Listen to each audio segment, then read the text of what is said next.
Meus irmãos, a todos um bom sábado. Que Deus abençoe. Mais um tempo de graça que Ele nos concede. Isto é, mais um sábado que aqui podemos reunir pela liberdade religiosa. Podemos liberalmente ouvir a palavra de Deus e guardar este dia de sábado, não buscar os nossos interesses, mas buscar tudo que seja para a honra e para a glória de Deus. Mas não sei se já repararam o título do tema de hoje, que é "E sereis odiados". É verdade, não é? Nós sabemos pela história, aqueles que evocaram o nome do Senhor, que aceitaram a Jesus Cristo, eles foram perseguidos, eles foram odiados. E o versículo de introdução que nós lemos encontra-se em Mateus, capítulo 24, que é aí o versículo 9 que nos diz: "Então vos hão de entregar para seres atormentados, e matar-vos-ão, e sereis odiados de todas as nações por causa do meu nome." Nós depois lemos os restos dos versículos, realmente diz lá os últimos acontecimentos. Jesus faz um paralelo também do tempo da vinda do Filho do Homem com os dias de Noé. O propósito deste tema, irmãos, não é nada de novo, sermos odiados por querermos seguir os princípios da Bíblia, obedecer a Deus, não é? Adorar a Deus, principalmente no dia de sábado, que é o dia que Ele escolheu e santificou para o seu povo.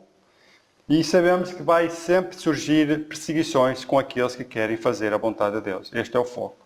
E vamos falar então sobre os sermos odiados.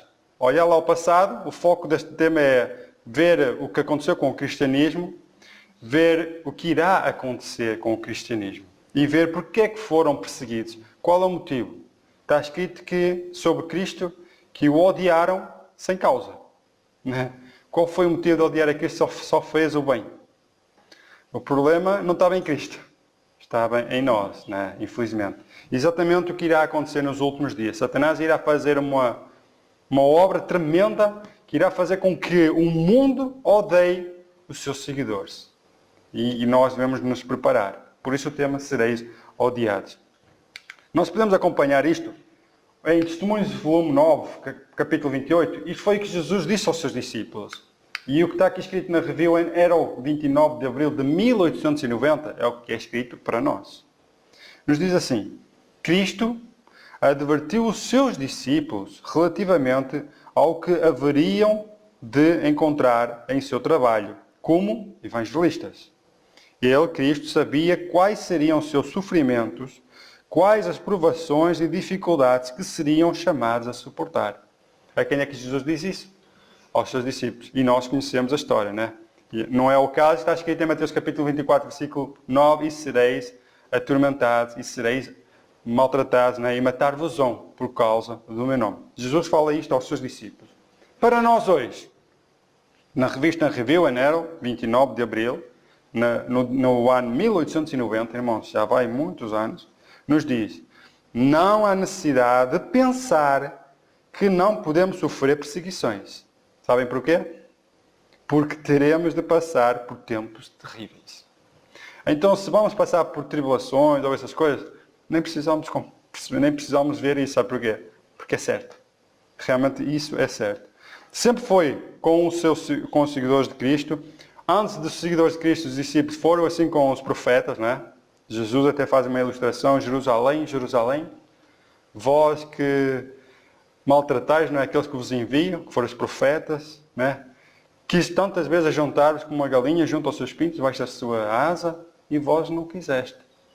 Até vemos aquela parábola em que o dono da vinha manda os seus obreiros buscar o que lhe pertencia, né? E eles maltrataram os enviados. Até que o Senhor disse: Bom enviar o meu filho, ao menos a ele ouvirão." Sabendo aqueles que tomaram conta da vinha que aquele era o filho, disseram: "Olha, é o herdeiro, matá-lo-emos e ficaremos com tudo", né? Infelizmente é uma ilustração por palavras que Jesus mostra esta inimizade que acompanhou todos aqueles seus seguidores. Os irmãos podem abrir em Romanos capítulo 8 e vamos ver que é que o apóstolo Paulo nos fala sobre essa mesma perseguição, sobre a sua vida. O apóstolo Paulo foi um daqueles que sofreu perseguições até mesmo, quase até à morte, mas de todas Jesus, não é?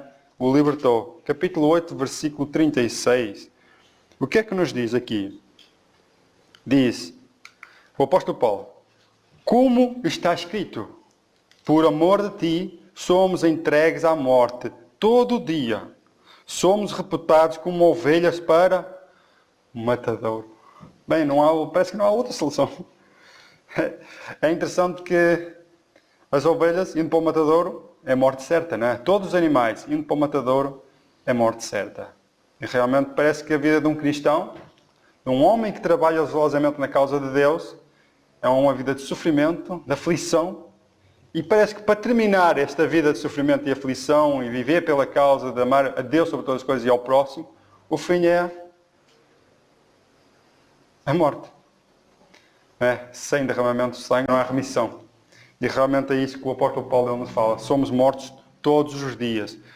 Somos levados como ovelhas. Jesus também faz a mesma comparação, não é? Em Mateus capítulo 10, mais atrás, e o versículo 16. O que é que ele nos diz em relação a estas palavras? Usando sempre este contexto.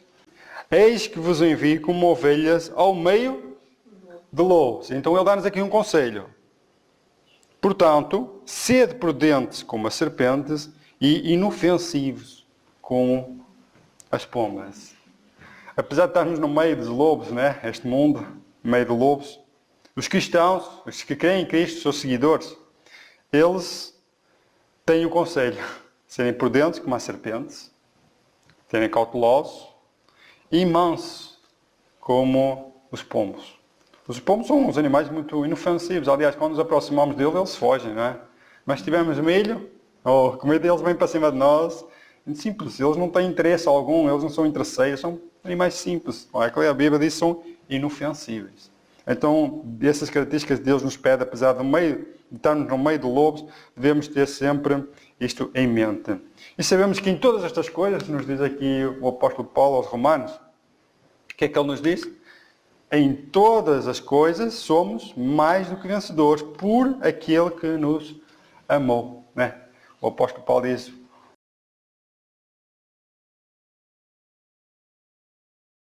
se morrermos por causa de uma doença ou por causa da velhice, isso faz parte. É morte. Agora, se essa morte surge por uma boa causa, que é honrar e glorificar a Deus, isso já é ganho. Está a entender? E é nesse pensamento que o apóstolo Paulo. Nós sabemos que desde sempre os seguidores de Cristo foram perseguidos. Cristo foi perseguido. Não foi? Foram a buscá-lo de noite, onde ele teve todos os dias, pregava perante toda a gente e nunca quiseram ir buscá-lo. Queriam apanhá-lo nas suas palavras, tentar achar alguma falta, mas nunca conseguiram. Então de noite, lá no jardim de Getsemane, eles foram lá buscá-lo, traído por Judas. Desde aí foi julgado num tribunal, certo? Como manda a lei. Não, ele foi julgado de noite na casa de Caifás e não no Sinédrio, como deveria ser, como manda a lei. Enfim, foi levado perante os romanos, em qual Pilatos disse, não viu neste homem pecado algum. Aliás, Pilatos até disse neste justo. Não vejo neste justo mal algum, E mesmo assim, lavou as mãos.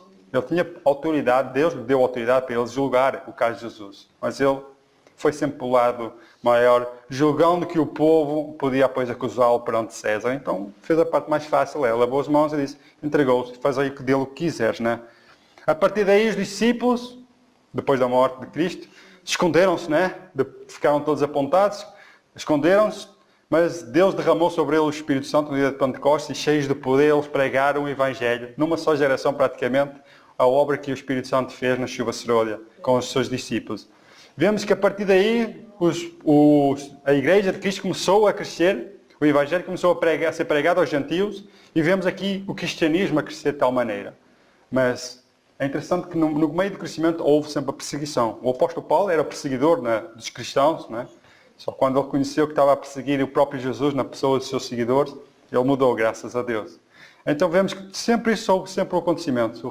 A semente daquela inimizade que Deus colocou no jardim do Éden, E por a inimizade entre a serpente e a mulher, Entre a ascendência da serpente e da mulher, entre os que creem em Cristo, os que aceitam a Jesus e os que não aceitam, há sempre uma inimizade. E essa inimizade acaba sempre em ódio. E é realmente esse ódio que acabou por acontecer. O tempo mais trágico que aconteceu sob a perseguição dos cristãos foi quando surgiu realmente uma mistura de religião com o poder civil. Nós sabemos que aí surgiu o quê? Poder papal. E é sobre essa perseguição que aconteceu. Nós sabemos a Idade Média, não é? A Santa Inquisição, porque de santa não tem nada. Nós sabemos que aí foi inimizada a perseguição aos cristãos. Nós vamos avaliar. Isto é reconhecer algo que passou no passado, para depois compreendermos algo no futuro, que o propósito é alertar-nos que vamos ser odiados cada vez mais. Então, no tempo nós falamos aqui no 6º século, né? Nos diz aqui, no 6º século, tornou-se o papado firmemente estabelecido. Fixou-se a sede de seu poderio na cidade imperial, que é de Roma. E declarou-se ser o bispo de Roma a cabeça de quê? De toda a igreja. E qual foi o resultado? O paganismo cedera lugar ao papado. Então vemos aqui uma mistura. Estão quase a ver aquela estátua de Nabucodonosor, que é o barro e o ferro misturados, estão a entender? Aquela mistura destes reinos misturados ali nesta organização, neste mundo que é o cristianismo, que agora misturou-se com o paganismo e surgiu então este poder papal, como os monarquistas. Está escrito na história da redenção, irmãos, não são palavras minhas. Agora estas partes nos faz quase praticamente compreender o que está escrito em Apocalipse, que nos diz: e o dragão, que sabemos que é Satanás, dera à besta, que é o poder papal, o seu poder, o seu trono e grande autoridade. E vemos que realmente o resultado. Qual foi o seu resultado? E começaram então os 1260 anos de opressão papal, perdidos nas profecias de Daniel e também de João. Nós podemos acompanhar Daniel, capítulo 7, versículo 5, e vamos realmente, se estes versículos, estamos a falar em Daniel, praticamente 500 anos antes de Cristo. O que é que Daniel, em suas visões, o que é que ele viu, a que poder ele se referia em relação a esta visão? Daniel capítulo 7 e o versículo 25. Eu pedi a um irmão que pudesse ler para nós, faz favor. Falará palavras contra o Altíssimo e oprimirá os santos do Altíssimo. Procurará mudar os tempos e a lei. Os santos lhe serão entregues na mão por um tempo. Tempos e metade de um tempo. Amém. Então vemos realmente o que é que aconteceu. Este poder, esta besta, significa poder, ele iria falar palavras contra o Altíssimo. Né? Ele cuidaria em mudar os tempos e a lei, mas para fazer isso ele teria que destruir os santos do Altíssimo, aqueles que eram fiéis a Deus. Vemos aqui a perseguição. E também podemos fazer um paralelo de Apocalipse capítulo 13. Vamos lá ver o que é que João também falou, de acordo com esta visão de Daniel. Apocalipse capítulo 13. Vamos a estudar o livro de Daniel e Apocalipse juntos, praticamente. Capítulo 13, versículos 5, 6 e 7. E vamos realmente identificar esta besta, que é o poder papal, o paganismo misturado com o cristianismo e a grande perseguição que houve da Inquisição. Que nos diz o versículo 5. E foi-lhe dada uma boca para proferir grandes blasfémias e deu-se-lhe poder para agir por 42 meses. E abriu a sua boca em blasfema contra Deus, para blasfemar do seu nome e do seu tabernáculo e dos que habitam no céu. E o versículo 7. E foi-lhe permitido fazer guerra aos santos e vencê-los. E deu-se-lhe poder sobre toda a tribo e língua e nação. Estamos a falar de quem? Do poder papal, exatamente como está aqui escrito. Continuando, diz aqui, os cristãos foram obrigados a optar entre renunciar à sua integridade e aceitar as cerimônias e cultos papais, ou passar a vida nas masmorras, sofrer a morte pelo instrumento de tortura, pela fogueira ou pela machadinha do verdugo. Bem, das duas uma, ou eles aceitavam essas cerimônias, a autoridade papal, fazendo isto, negavam o único Deus e a sua lei, ou então teriam que passar por estes instrumentos de tortura, fogueira, e por último diz aqui uma machadinha do verdugo. Os irmãos sabem o que é o verdugo? Eu vou experimentar. Também quando vi isto aqui, às vezes são palavras que nós não entendemos. Porquê? Porque nós não vivemos isso. Mas os irmãos conhecem por esta foto o que é que acontece, não é? Então já sabem o que é expor, serem decapitados pelo machado em praça pública. Bem, é o fim. Então vemos aqui que realmente foi obrigado os cristãos a passar.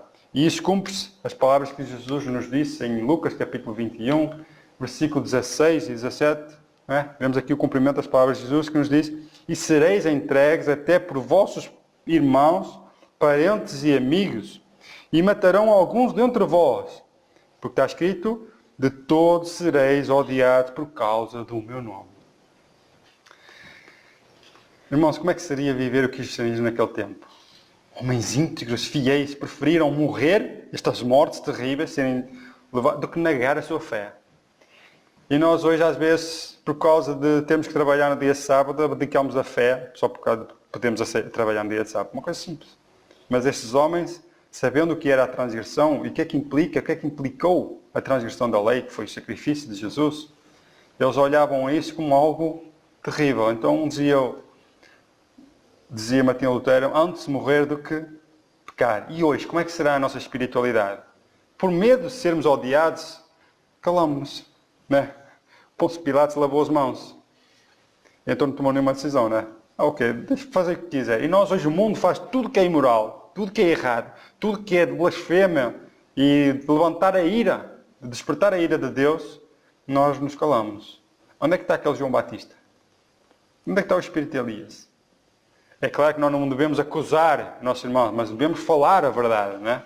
Se as pessoas nos perguntarem, nós devemos dizer a nossa posição. Nós fazemos isso por fidelidade a Deus. Porque Deus nos diz o que é correto. A palavra de Deus é a verdade. A lei de Deus ela é justa, santa e boa. Se nós a seguíssemos, não precisávamos nada disso, seguir as nossas ideias. Porque as nossas ideias são perversas, enganosas, não é o coração? Então nós somos cristãos e preferimos perder tudo, menos o mais importante, que é a nossa salvação, porque ela já foi nos dada. Cristo já fez esse sacrifício. Então vemos realmente este ódio ser levantado. E realmente aconteceu. Diz aqui que desencadeou-se o que é a perseguição sobre os fiéis com maior fúria do que nunca. E o mundo se tornou um vasto campo de batalha. Durante séculos, a Igreja de Cristo encontrou refúgio no isolamento e obscuridade. Assim diz o profeta: a mulher, porém, fugiu para o deserto, onde lhe havia Deus preparado lugar, para que nele a sustentem durante 1260 dias. São 1260 anos que diz a profecia. E realmente faz lembrar aquelas palavras do apóstolo Paulo. Aqui diz que o mundo se tornou, né? O mundo se tornou um vasto campo de batalha por causa desta perseguição. E o apóstolo Paulo nos diz aqui: porque tenho para mim que Deus a nós, apóstolos, nos pôs por últimos, como condenados à morte, pois somos feitos espetáculos ao mundo, aos anjos e aos homens. É isto que acontece com os seguidores de Cristo. Espetáculo ao mundo por causa de quê? Da sua integridade e fidelidade a Deus. Porquê? Porque Ele nos amou de tal maneira que veio a este mundo, se esvaziou a si mesmo, se humilhou para nos resgatar. Ele desceu a nossa humanidade, Ele, como homem, viveu como servo, não é? Veio para servir, não ser servido, louvou e engrandeceu o nome de Deus e veio nos salvar. A pergunta é: que mais amor nos pode tocar para nos atrair a Cristo? Será que são as perseguições? O apóstolo Paulo que faz a comparação que nós somos mortos, somos um espetáculo, né, aos olhos dos anjos, dos homens. Este povo em minoria são um espetáculo neste mundo. Porque são mortos. E realmente é o que realmente aconteceu no tempo dos 1260 anos. Foi a supremacia papal que realmente levou quase a Igreja de Cristo ao desaparecimento, né? Mas pela graça de Deus ela foi levada para o deserto, os fiéis tiveram que se esconder, muitos deles, e Deus preservou um remanescente. Olhando a história do passado, como é que será nos dias de hoje? Num tempo em que estamos paz e segurança, não é? Não somos perseguidos. Então como é que será nos nossos dias? Então pôs aqui uma cidade que é tempo atual, moderno, não tem nada a ver com o passado. Então como é que será hoje os nossos dias? Será que seremos perseguidos? Será que vamos renunciar à família, o trabalho, os nossos bens, o nosso conforto para seguir a Jesus? Irmãos, nós estamos demasiado confortados em casa, no nosso lar, e não sabemos nem imaginamos o que é que está por vir. Nós imaginamos, ainda bem que Deus alertou os seus profetas. Deus diz que não fará nada sem primeiro avisar os seus profetas, os seus escolhidos. E realmente isto é o que vai acontecer no futuro, em que nós estamos a viver. Nós não podemos falar do passado que já passou, mas o passado serve para exemplo. O presente é o tempo em que nós vivemos hoje, em que devemos hoje tomar a decisão. E o futuro, Deus já nos revelou. Deus já nos deu pistas em concreto. Só que não disse detalhadamente. Jesus disse aos apóstolos, ainda tem muita coisa para vos dizer, mas não estáis preparados. Também não faz sentido que Jesus dizer o que é que iria passar-se 2000 anos a eles, se eles não iam viver esse tempo para lá. E se dissesse que daqui a 2000 anos ainda haveria pecado e Jesus ainda não tinha vindo, praticamente os iria desanimar. Então o que é que vamos fazer agora? Então não importa o que é que vamos fazer agora. O que importa é tomar a decisão quando ouvimos a mensagem. Então vemos aqui, diz, a perseguição dos protestantes pelos católicos, pelas quais foi quase aniquilada a religião de Jesus Cristo, serão mais que superadas quando o protestantismo e o papismo estiverem... Uau! Como é que é possível? Então os protestantes, qual eles foram perseguidos pelos católicos para renunciar à sua fé, então eles agora vão se unir? Então diz aqui que a perseguição ela iria terminar, nós já vivemos isso praticamente, os católicos e protestantes já estão unidos nisso. E vemos que realmente eles têm um motivo para isso, porque realmente já não há perseguição. Porquê? Porque sabemos que o poder papal, ele perdeu esse poder, né? Mas sabemos que ele vai ser recuperado, a ferida mortal, né? A besta que foi ferida de chaga de morte, qual será a ferida curada. E vemos que isto, ela será curada através desta união.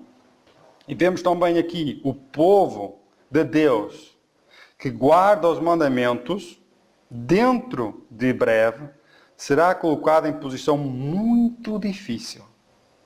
Mas todos os que têm andado na luz, que têm difundido, reconhecerão que Deus intervirá em seu favor.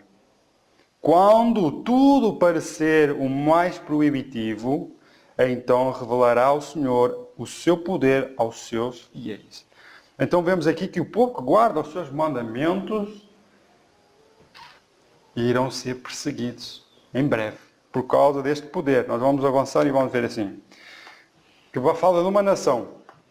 Quando a nação pela qual Deus tem trabalhado de maneira tão maravilhosa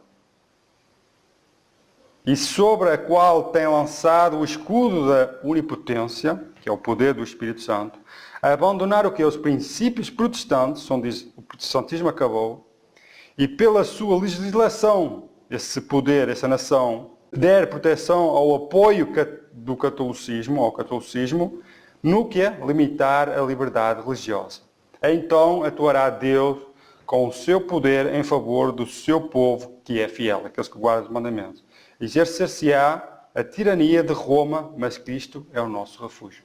Então sabemos que o protestantismo, junto com o catolicismo, irá procurar o poder civil e fazer leis que limitem a liberdade religiosa, dando poder à tirania de Roma. Aqui fala que Roma é tirano. Estão a entender? Aquele cordeiro disfarçado de lobo. E realmente é isto que nos está previsto para acontecer no futuro. Diz aqui que este princípio, esta união, ela irá acontecer baseado em algo comum. Né? Eu não vou casar-me com uma pessoa que não tem nada a ver comigo.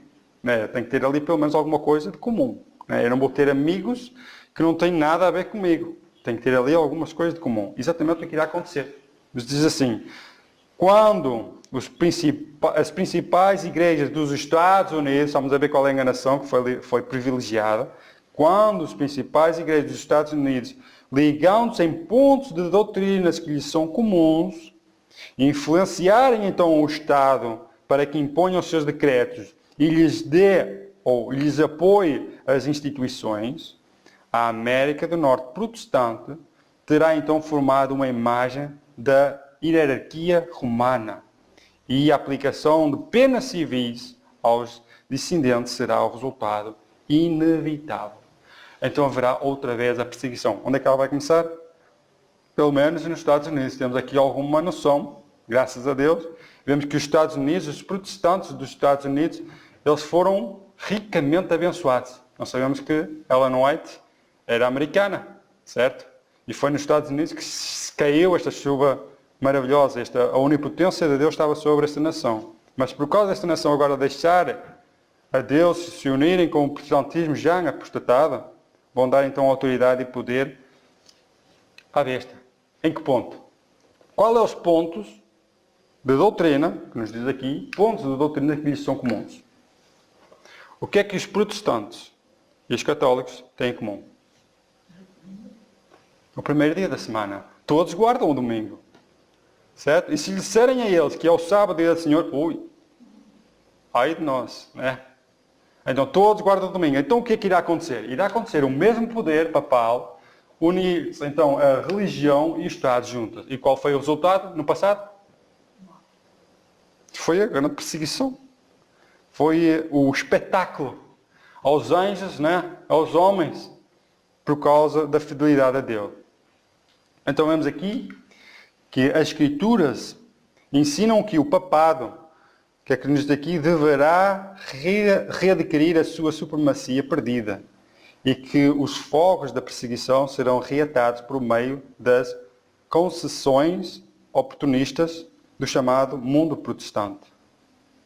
Neste tempo de perigo, só podemos subsistir na provação em que temos a verdade e o poder de Deus. A única maneira de nós nos mantermos fiéis e firmes, mesmo no meio desta tempestade de perseguição, é nós termos o que é a verdade, isto é, o Espírito Santo, que é ele que nos guia a verdade e o seu poder para vencer. Porque, irmãos, o engano virá de tal maneira e tão subtil, nós sabemos que o engano virá de tal maneira que enganará quase os escolhidos, até milagres irá acontecer. Até um falso Cristo irá aparecer dizendo que é o próprio Satanás, disfarçado de Jesus Cristo, que irá dizer que é o primeiro dia da semana, o dia que devemos guardar, né, quando sair o decreto.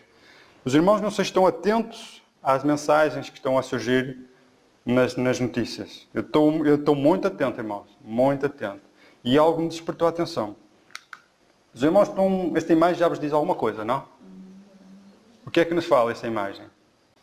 Então vamos a ver quase um mundo destruído. Irmãos, eu tenho este livro aqui, Inventos Finais. A irmã Mela também trouxe o livro dela, Inventos Finais.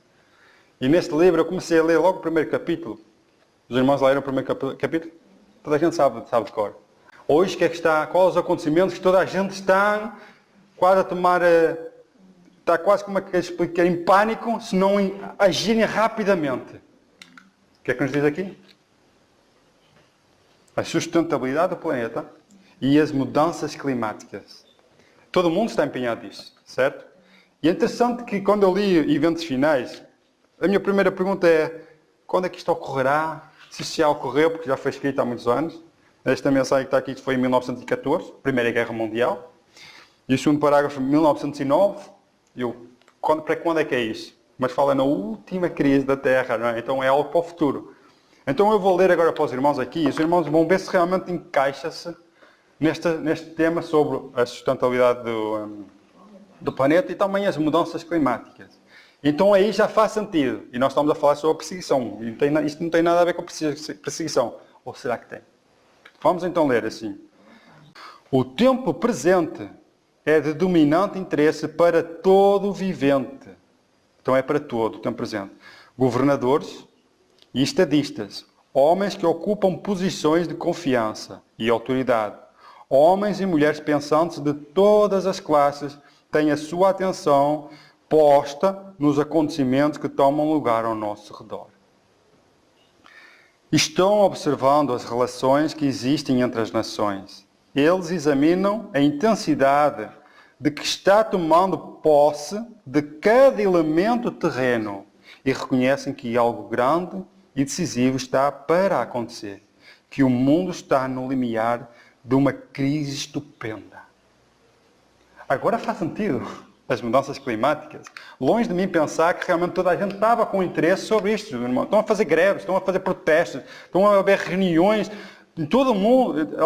Neste mês é nos Estados Unidos. Para o ano, o Papa Francisco, estão a ver, o poder papal, vai reunir todos os líderes mundiais no Vaticano. Estão a entender? Para quê? Por causa das alterações climáticas. É interessante que o Papa Francisco também escreveu uma carta que chama-se Laudato Si, a encíclica, algo que fala sobre também as alterações climáticas. Interessante também falar lá no domingo.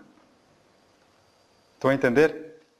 Eu não estou a dizer que vai ser decreto dominical, mas estou a dizer que alguma coisa irá acontecer. E provavelmente os Estados Unidos, que é o primeiro país que vai adotar esta lei, em que os protestantes, junto com as leis civis, vão colocar uma lei e provavelmente é o decreto dominical para guardarem um dia para causa das mudanças climáticas e a sustentabilidade do planeta. Então faz sentido um decreto dominical, faz sentido o mundo guardar um dia. Porque se o mundo polui 7 dias, não há um dia que ele descansa. O que vai acontecer é poluição, poluição, poluição. E as alterações climáticas vão surgir, como estão a acontecer. Certo? Por isso é que estão toda a gente atentos aos últimos acontecimentos, que os elementos terrenos, estão todos a olharem para os elementos terrenos. Que algo terrível está para acontecer. Realmente esta crise climática, ela vai trazer uma mudança. E essa mudança, irmãos, oxalá que seja o decreto dominical. Para primeiro nós nos despertar e nos preparar. E depois para defender a causa de Deus, porque nós sabemos, e já declaradamente estamos a dizer que nunca vamos guardar o domingo neste caso. Pela graça de Deus, Ele vai nos ajudar. Deus não tem misericórdia de nós. Amém. Para nunca passar do lado do sábado para o domingo. Porque está escrito que muitos abandonarão o sábado para aceitar o lado mais fácil, por causa das perseguições. E também está escrito que muitas estrelas que brilham hoje, Deus tenha mais uma vez misericórdia, que vão cair. E está escrito que desde os púlpitos, espero que não seja dos nossos púlpitos que irão pregar que o domingo é o dia do Senhor. E que devemos guardar o domingo. Cuidado com as armadilhas que está para acontecer. Porque a fidelidade e a integridade e a obediência dos verdadeiros cristãos foi o que acendeu a perseguição. Certo? Por não aceitarem esta autoridade. É claro que devemos obedecer aos homens, é lógico. Isso é indiscutível. Agora, quando a lei dos homens anula a lei de Deus, desculpa, mas aí já é demais. Importa primeiro obedecer a Deus que aos homens. E nós vamos obedecer a Deus, pela graça de Deus, para honrar a sua lei, principalmente o seu santo dia. Irmãos, vamos falar sobre o ódio que despertou os judeus e o mundo. E vamos ver qual foi a característica de Jesus. Diz que a diferença entre o caráter de Cristo e o caráter de outros homens de seu tempo era por toda a parte aparente e por causa dessa diferença o mundo o odiava. Odiavam por sua bondade e estrita integridade. E Cristo declarou que todos os que manifestam os mesmos atributos serão igualmente odiados. Ao nos aproximarmos do fim do tempo, esse ódio para com os seguidores de Cristo será cada vez mais manifesto. Não estamos a ver uma tempestade já a aproximar-se? Se nós agora, por queremos guardar o sábado, vamos ser odiados, pode acontecer. Se os Estados Unidos da América seguir esse exemplo que vai seguir, e o resto do mundo vai seguir o mesmo exemplo, então a perseguição é certa. O problema é que nós devemos hoje nos preparar, porque se não nos prepararmos hoje, agora, lá, quando chegar lá, não vamos conseguir suportar. Facilmente vamos para o lado do inimigo. Portanto, é hoje que nós devemos preparar e pela graça de Deus vamos crescendo, vamos ser purificados, o ouro, a fé, para depois resistir a este tempo de prova. Para terminar, não sei, manuscritos, uma carta da irmã White, a carta número 97, em 1909. Exatamente o que está aqui também escrito nos eventos finais. Cristo assumiu o que é a humanidade e suportou o ódio do mundo para que pudesse mostrar a quem a mim nesse caso aos homens e mulheres, que eles podiam viver sem pecado. Irmãos, cuidado. É claro que o viver sem pecado não quer dizer que agora vamos ser santos e puros, vamos considerar-nos assim. Não, nós vamos considerar sempre pecadores. Mesmo poder viver sem pecado, porque isso é possível através do poder de Cristo. É o que diz aqui, homens e mulheres, assim como Cristo venceu e suportou o ódio, nós também podemos suportar esse mesmo ódio e viver neste mundo sem pecar, que é a transgressão da lei de Deus. E é claro que isso vai-nos cada vez, quanto mais olhamos para Cristo, mais pecadores vamos sentir. Isto não nos vai aumentar a nossa autoestima, vai muito pelo contrário, humilhar-nos perante Deus. E que as suas palavras, suas ações e seu espírito podiam ser santificados a Deus. Certo? Podemos ser cristãos perfeitos. Irmãos, são mensagens da irmã White. Eu às vezes olho para aqui e digo, isso é impossível. Mas diz aqui que podemos ser cristãos perfeitos. Agora vem a condição. Se manifestarmos em nossa vida esse poder. Se a luz do céu repousar sobre nós continuamente, representaremos então a Cristo. Foi a justiça que revelou em sua vida, não é? O quê? Que distingue a Cristo do mundo e provocou esse ódio. O Espírito de Profecia nos diz que vai chegar a um ponto em que não precisamos fazer muito. Não vamos precisar de nos esforçar para sermos esses cristãos perfeitos. Porque haverá uma diferença tão grande da sociedade, a imoralidade será tão grande, tão grande, tão grande, que os filhos de Deus não precisam fazer muito esforço para se mostrarem diferentes. E já vemos isso aí. Já vemos a imoralidade. Enfim, tudo.